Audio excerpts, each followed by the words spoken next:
ఎన్ని అస్త్రములు ప్రయోగించాడంటే లక్ష్మణస్వామి అంతులేదు. ఇంచుమించు ధనుర్వేదంలో ఉన్న రౌద్రాస్త్రం, వాయవ్యాస్త్రం, ఐంద్రాస్త్రం, మహేశ్వరాస్త్రం, ఇన్ని అస్త్రములను ప్రయోగించాడు. కొద్దిగా క్షోభకి గురి అయినట్టుగా ముఖ కవళికలు కనపడ్డాయి.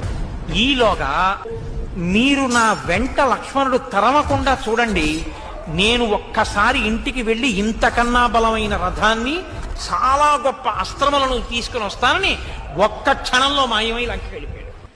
వెళ్ళిపోయి గొప్ప రథంతో మళ్ళీ అనేక ముసలములు, పరిఘలము, శూలములు, ఖడ్గములు అన్నిటినీ పెట్టుకుని తిరిగి మళ్ళీ యుద్ధభూమిలోకి వచ్చేసాడు.